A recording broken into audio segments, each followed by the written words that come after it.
Baruch Dayan HaEmet, we praise the Judge of Truth.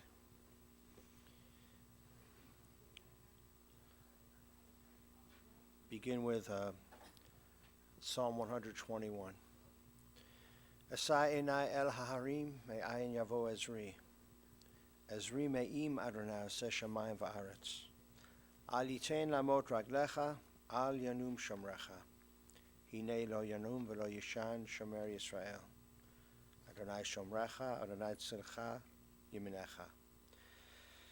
Yomam hashemesh lo yakeka v'yarech balayla. Adonai yishmarcha mikol ra yishmor et nafshecha. Adonai yishmar tzedcha v'oecha me'ata v'ad olam. I lift up my eyes unto the mountains. What is the source of my help?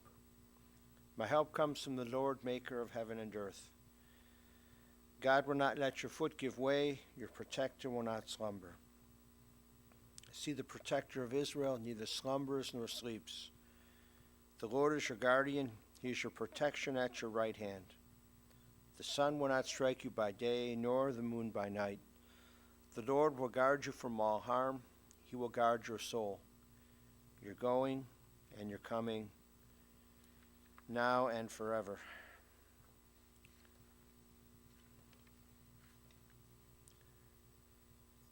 And together let us recite in English the 23rd Psalm. The Lord is my shepherd, I shall not want. He maketh me to lie down in green pastures. He leadeth me beside the still waters. He restoreth my soul. He guideth me in straight paths for his name's sake. Yea, though I walk through the valley of the shadow of death, I will fear no evil, for thou art with me. Thy rod and thy staff, they comfort me.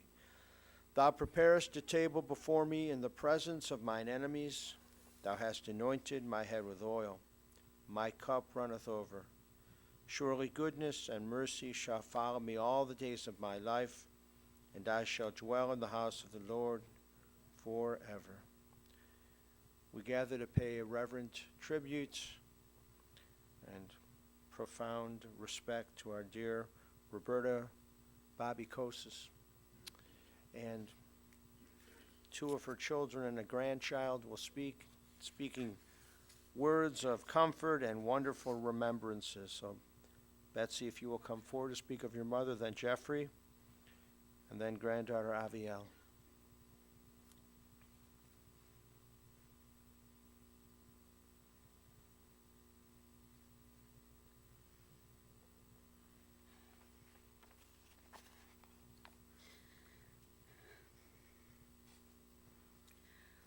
We are here today to celebrate the life of my mother, who I will always remember as one of the most kind, gentle, compassionate, and fiercely loyal people that I have ever known.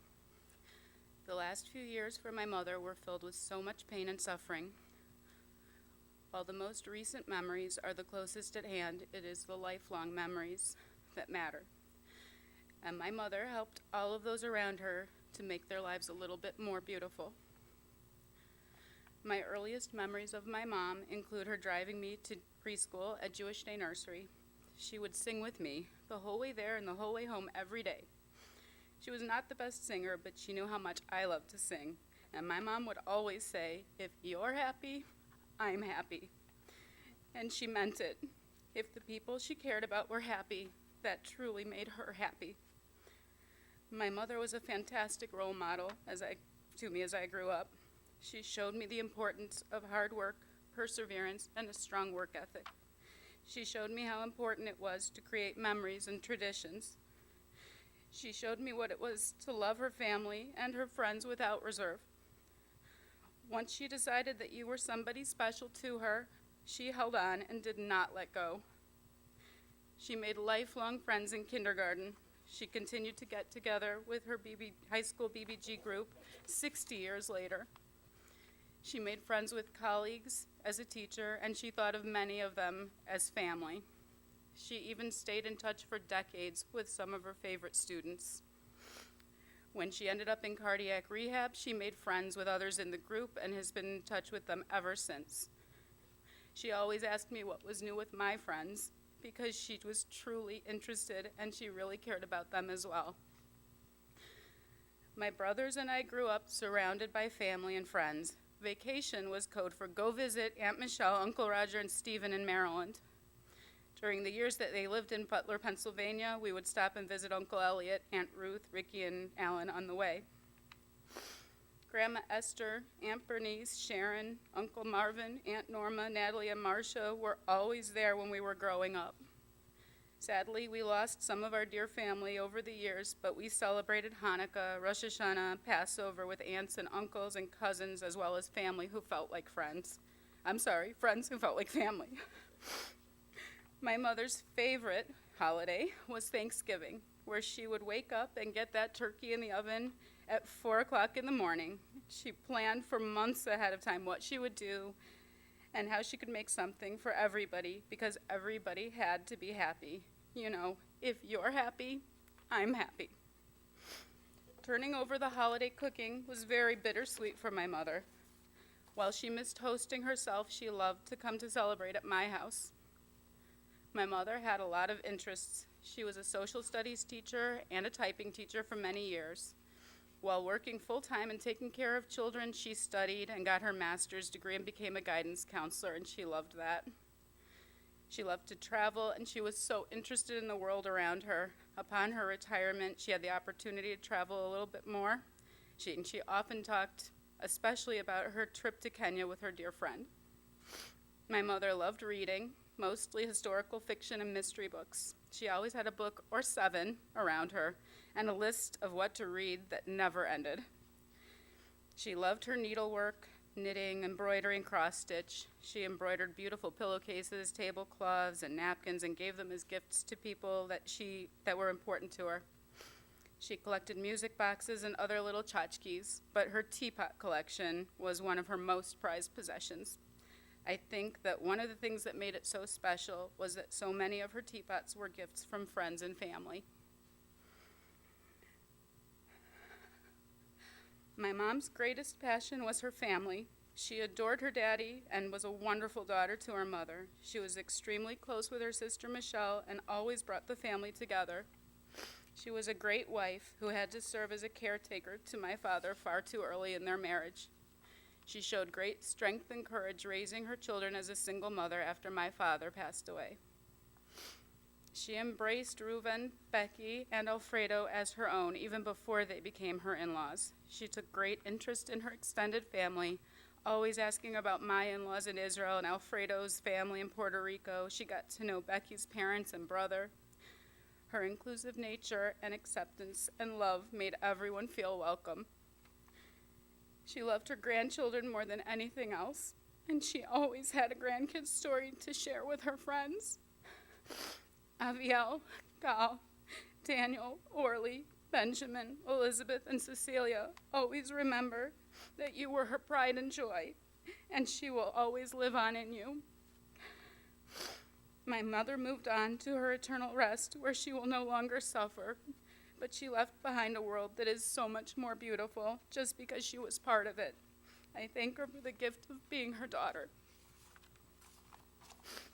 Thank you.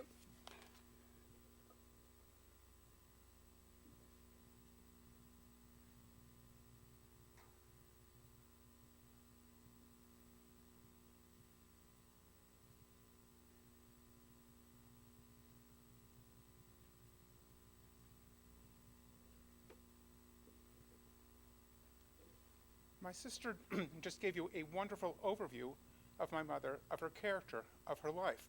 I just want to pick up on a couple of themes and just share a story or two that fit into some of the remarks that Betsy just went through. When she talked about my mother making lifelong friends, and when you were in her circle, she held on desperately and forever. That is so true. She had friends from kindergarten up until the end, whom she saw regularly, who she was in touch with, who she talked to. I would often hear about her BBG reunions, and know several of her BBG friends are here today, and thank you. We've met many of her teacher friends, her counselor friends, who are also with us today, and we greatly appreciate that. But one of my favorite stories, I think one that illustrates much about her, was her rehab friends. When my mother needed to go into rehab, it very quickly turned into an eating club. So perhaps she wasn't up to doing the exercise, but there would always be an excuse for the group to go out to dinner, to have a great time talking and enjoying. And that's who my mother was. And every time I hear about that, that made me very happy. My sister talked about my mother's love of her grandchildren. That is so true. One of the traditional games in my house when our children were growing up was called Grandma Bobby Doors. In it, at bedtime, as we're getting the children ready to go to sleep, we would knock, ask who it was, and then the children were supposed to guess who it was by a phrase, by a description, by something else. So we often would start out with a quick knock. Who's there? I'm looking for my purple glasses. And then the children would immediately know. The purple glasses, that's Grandma Bobby. I am so proud and so grateful to have been raised by such a wonderful woman. Betsy told you, my father died way too young. My mother raised the three of us as a single parent, while working full-time, while going to school, getting her master's, becoming a guidance counselor. We are ever humbled by the wonderful things she did for us, and we thank you for joining us today.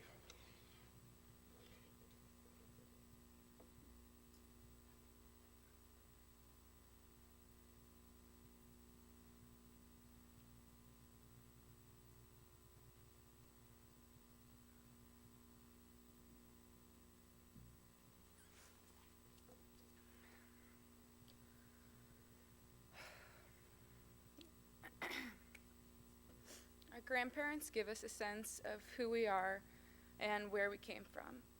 This week, we said goodbye to Grandma Bobby, and I realized how incredibly lucky I am to have had a grandma that was such an essential part of my life.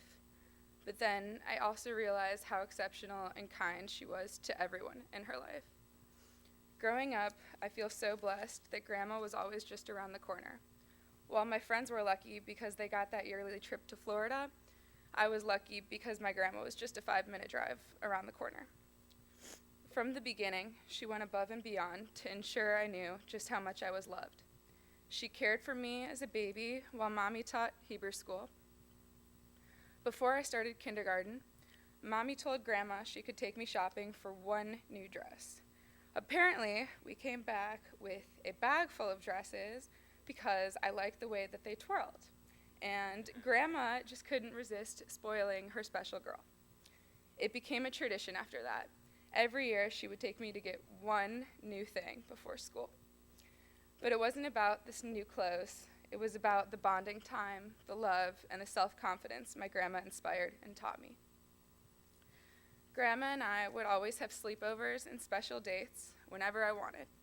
She made sure to take me to see all the new movies or to get my nails done with her, or even the next good book to read. Grandma showed me all the classics from Wizard of Oz to Back to the Future. She took me from everything to everything, from dance to gymnastics to art classes. We all know which one stuck. I specifically remember her taking me to art classes at the Cleveland Art Museum, and one class in specific where we made pinch pots out of clay. Before I switched schools, when I was 8, I was pretty nervous, like most kids would be, making new friends and all that. Grandma made sure to take me to my new school and show me around. She made sure to show me the amazing new art class that I would be in, knowing that that would help ease the transition. Grandma loved to travel the world. She wanted to see the different cultures and the art. I remember her always coming back from a new cool trip and telling the most amazing stories. One of the funniest stories I remember is when Grandma went on her safari to Africa. She told us about how her and her friend Ruthie were eating lunch, and a monkey came up and stole their food. And you can imagine Grandma's reaction to that. She couldn't stop laughing and simultaneously freaking out when she was telling us about it. She always came back with something special for each of her grandkids, because again, she just couldn't resist spoiling us. Grandma loved to embroider, and was always making something special for someone in the family or for some new occasion. I remember going through catalogs with her, and we would pick out the new fabrics or the new tablecloths to work on, and I would help her pick out which colors to use. When I was about 6 or 7, Grandma started to teach me how to embroider too. I still have the sheep pillowcases, which were the first project we worked on together, and I hope to continue the tradition. My grandma was an incredible matriarch. I would call her the regal leader of our family. She always made sure to stay in touch with everyone. She made sure we all stayed updated on each other's lives, even when we weren't the best at communicating ourselves. I always counted on my phone calls with Grandma to cheer me up and fill me in. Growing up, I would always call Grandma to tell her the good news or to cry about how Mommy and Abba were being so unfair. She was always there to listen. She loved that I confided in her about my problems, and she gave me advice and she comforted me. Even going away to college, we still talked what felt like almost every day. She wanted to know how my classes were going and what new projects I was working on. She wanted to know about my social life and my new friends and the latest parties. My college graduation felt like as much her accomplishment as it was mine. I couldn't have gotten to that point without her. The constant loving presence really shapes a person. From our grandparents, we learn where we come from, we learn our history, and we learn who we are. Grandma Bobby loved telling stories about her family. I have so many memories of flipping through her millions of photo albums with her. I would listen to her stories, hanging on to every word, trying to remember every detail of what she told me, an impossible task. I knew one of the grandchildren had to be able to absorb and pass on the family knowledge and history, and I feel honored to hold these memories, and I hope I can do the family justice. I wanted nothing more than to have my grandma with me for all of the steps that are to come in my life. I know Grandma would have been over the moon to see me overachieve at work, to get married, and to start a family. While I may not have her physical presence, I will always have her guiding voice in my head. I know she will always be with me, supporting me and rooting for me. My grandma was my biggest cheerleader, as she was for all of her grandchildren. Thank you.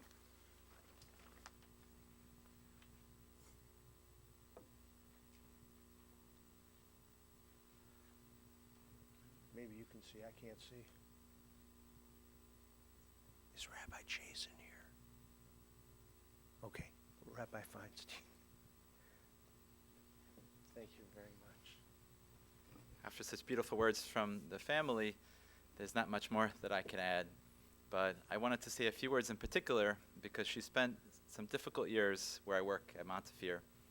And sometimes, the last chapter of a person's life, we don't go there too much because it's so difficult and very challenging. But I think sometimes people are in that difficult chapter of life, and it shows a lot of amazing things about them that are even deeper. And I didn't know, Roberta or Bobby so well, only just in the last few months. But I came to learn that a lot of the things that the family said were so true with her, even when she was in the midst of her illness. She was always so concerned about people and so friendly.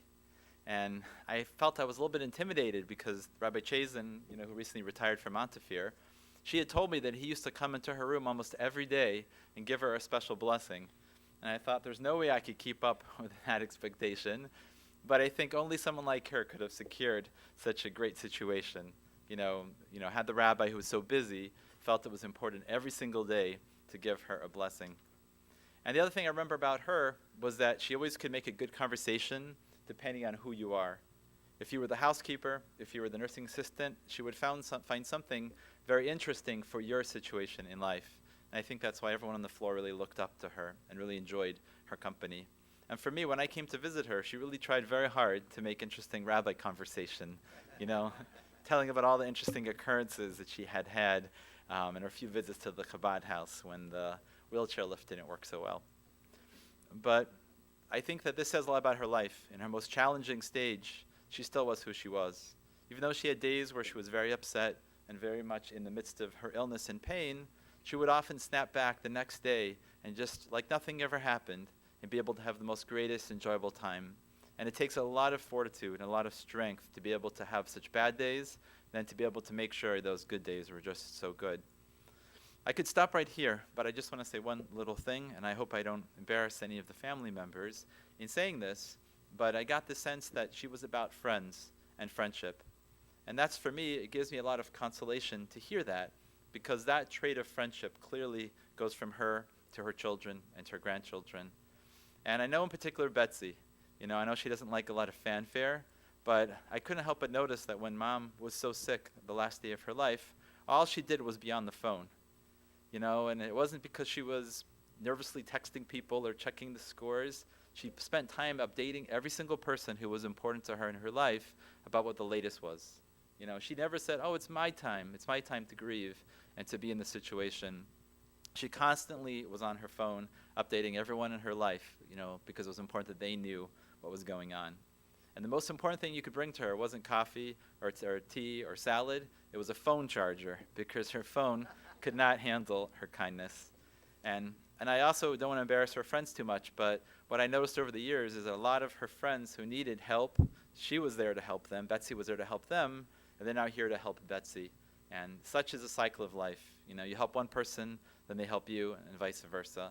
And I think Mom would be so proud to see the chains of kindness and compassion and caring that she started and are being so beautifully continued by her children and her grandchildren.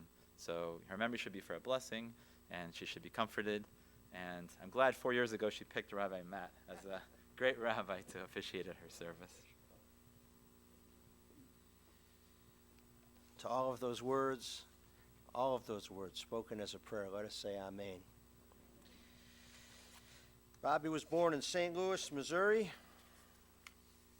I can't pronounce that correctly, as the family argued about how to pronounce Missouri, but she was born in St. Louis on January 15th, 1940. Her parents of blessed memory, Izzy and Helen Simon. She is survived by her younger sister Michelle, Roger, and nephew Steve. Izzy apparently drove a bus to and fro in St. Louis to the War Department in St. Louis, where they made warplanes. The family moved here to Cleveland in 1953. Bobby was 13. And nephew Steve recalled the story of Bobby and Michelle. They were sharing a bedroom. Things didn't always go so smoothly. One day, Bobby drew a line down the middle, half and half. Michelle stays on her side, Bobby stays on her side, no problem. Only one problem. The door was in Bobby's half of the room. So I don't know how they figured that out, but Michelle did get out of the room eventually. Bobby and Bruce were set up on a date to play bridge. She looked out the window, and there were a couple of boys outside. She didn't know which one was her date. She said, "I'm going to marry the taller one." And she did. She married Bruce Koses just Thanksgiving weekend, November 24th, on that Saturday, 1962. They were married for 18 and a half years before he passed away much too soon. They met in September, and they were married in November. So, you know, when you know it's right, you know it's right.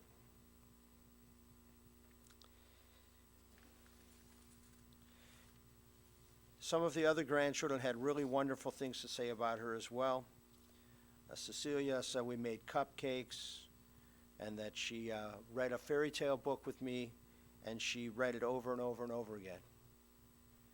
Orly remembered that she said I slept over, we ordered pizza, and we played war, over and over and over and over again. She said we made peach pie. It's good stuff. Ben remembered Grandma Bobby's purple glasses, and Jeff's wearing a purple tie. She loved purple. And the video game Pajama Sam, which is like our children's game. I was surprised I even knew which game that was. And maybe when you come to Montefiore, will you have the teapot book? She had a collection of teapots, about 100 teapots. And Betsy took pictures of them and did what is Shutterfly or something like that, a book of all of her teapots. And they're just tremendous. And the family will take a look and decide what they want to do with teapots individually. But it's a great, great little book. And then there's a video of Bobby looking at the teapots. And the front of the book says something like Bobby's Teapots. And she's looking at it going, gosh, these teapots look just great. Whose are these? And she's trying to get, Mom, these are your teapots. Wow, these look so wonderful. And they are. They're just wonderful.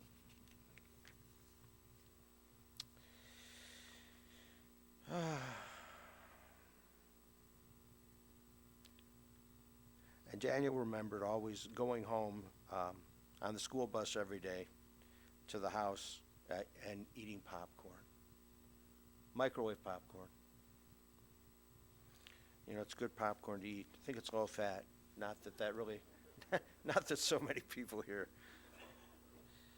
She loved her job, and as Rabbi Feinstein said, you know, the medical challenges are a difficulty, but it shows the measure of the person, how she responds. And so Thursday afternoon, she breathed her last.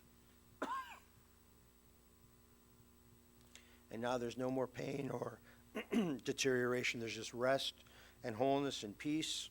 Her soul returns to God and to be with the soul of her dear husband, family, friends, relatives. We learn this in Ecclesiastes chapter 12, verse 7, that the dust returns to the earth as it was, and the spirit returns to God who gave it. So her soul returns to God, and one day our souls will also return to God. It's in a time called Olam Haba, the world to come. So your soul will be together with hers again one day. Family is allowing us to send along a prayer book with her in the casket so that we provide respectful burial for her body, and also for a holy book of our tradition. You have many, many memories of Bobby, who has gone from life, and we thank God for this gift of long life. And in Bobby's eyes, she was 22 years old. Forever, always 22. So although she was born in 1940, and I'm not allowed to say how old that would calculate to, she was 22. That's what the family said. That she said she was 22. And as you think of her, be kinder and more thoughtful of others. Be a good friend and a confidant. Share stories with one another. Take good care of one another. And do these things in her loving memory. Adonai natan v'Adonai lakach, Yehi Shem Adonai mevarach. The Lord hath given, the Lord hath taken away. Blessed be the name of the Lord. And let us say, Amen. Ose shalom bimromav, hu ya'aseh shalom aleinu, ve'al kol Yisrael, ve'imru yimru amen.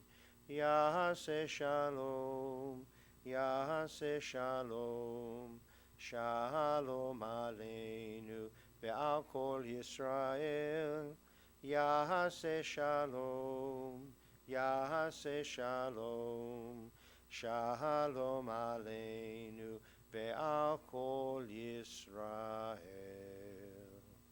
May God, who causes peace to reign in the high heavens, cause peace to rain down upon us, upon all Israel, and upon the soul of our dearly departed Bobby Koses, and let us say, Amen. Please rise for El Malei Rachamim.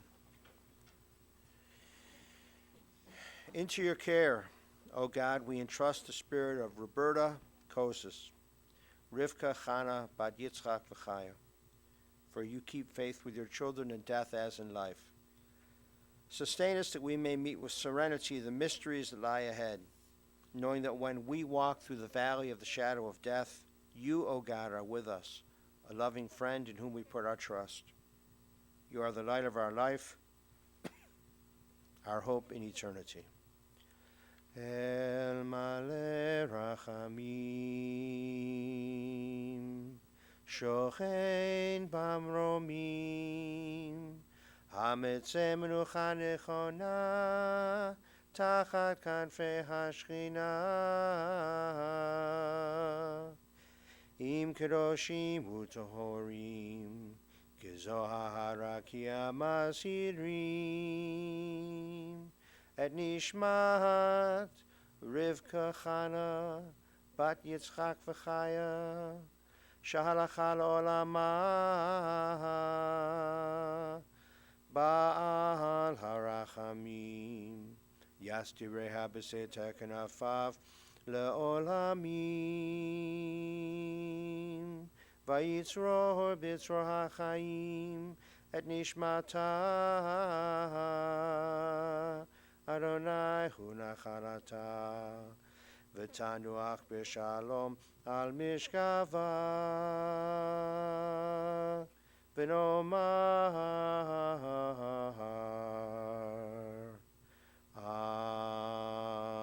Amen. Compassionate God, eternal Spirit of the universe, grant perfect rest in your sheltering presence to our dear Bobby Koses. She has entered eternity. O God of mercy, let her find refuge in the shadow of your wings, and let her soul be bound up in the bond of eternal life. God is her inheritance. May she rest in peace, and let us say, Amen. The family and we all who are going to go in procession to Mount Olive Cemetery, and at which point we will lay her body to rest. If you're not going to the cemetery with us, we're going to Montefiore, and where will we be, do you know? Auditorium from 5 to 8. So we'll be in the auditorium at Montefiore at 5 o'clock? Following interment until 8 o'clock. So if you're not going to the cemetery with us, we'll probably be at Montefiore in about an hour and 15 minutes from now. And we'll do a little minyan there, and we'll break bread, and we'll do the mourner's meal. And she'll be on the Kaddish list at Montefiore. She'll be at the Kaddish list at Temple Israel Ner Tamid for the next month. It'll be our privilege to recite Kaddish for her. In Hebrew school and in Sunday school, the kids need the reps on the Kaddish prayer. Going to say Kaddish for Bobby. And other places as well. The family has asked that if you care to make donations in her loving memory, consider the Leukemia Lymphoma Society or the American Heart Association, first among the places which you consider. We'll pause now and we'll go into procession to Mount Olive Cemetery.